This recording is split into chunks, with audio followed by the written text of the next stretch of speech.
কারা রইল কপাট ভেঙে ফেলে কর রেলোপাট রক্ত জমাট শিকল পূজার ভাষণ বেদী। নজরুল কেবল পাঠ্য বইয়ের কোনো অধ্যায় কিংবা গ্রন্থাগারের ধুলোমাখা নাম নয়। নজরুল মানে দ্রোহের দাবানলে কামানের সামনে দাঁড়ানো বাঙালির সাহস। তরুণদের কাছে তিনি প্রতিবাদের ভাষা, সাহসের প্রতীক। অন্যায়ের বিরুদ্ধে সোচ্চার হতে গিয়ে সামাজিক মাধ্যমের স্ট্যাটাসে, পোস্টারে কিংবা ভিডিওতে ফিরে আসে তার অমর উক্তি।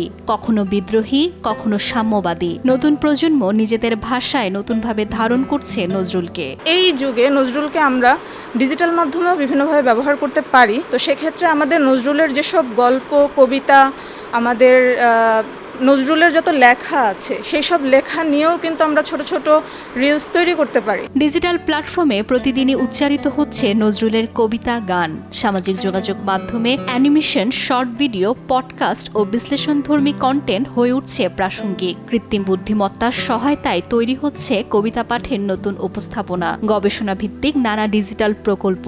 তবে বিশেষজ্ঞরা বলছেন, প্রযুক্তি যেন কখনো মূল সৃষ্টির সৌন্দর্য, ভাষা কিংবা দর্শনকে বিকৃত না করে।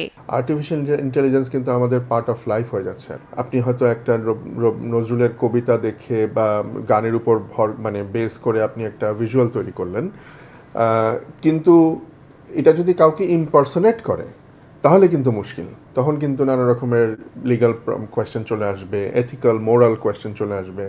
সো ইমপারসনেশন হয়তো করা যাবে না। সো এই জিনিসগুলো, এইগুলোর একটা পলিসি এবং একটা আইন কিন্তু প্রয়োজন আছে। সো আমার মনে হয় 1 নম্বর হচ্ছে সচেতনতা, আর 2 নম্বর হচ্ছে যে সঠিক আইন তৈরি করা খুব তাড়াতাড়ি দরকার।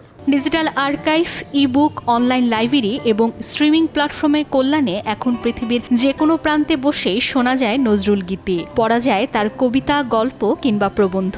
প্রযুক্তির এই বিস্তৃত পরিসর নজরুল চর্চাকে ছড়িয়ে দিচ্ছে দেশ থেকে দেশান্তরে। কারার ওই লৌহ কপাট কিংবা বিদ্রোহী রণক্রান্ত, আমি সেই দিন হব শান্ত, দেয়ালে দেয়ালে যে লেখা ছিল মোরা ঝঞ্ঝার মতো উদ্দাম, কিংবা তো এই যে নজরুল থেকে যে কোট করার বিষয়গুলো, এগুলো তো তারা আসলে এই খুঁজে খুঁজে নিয়েছে।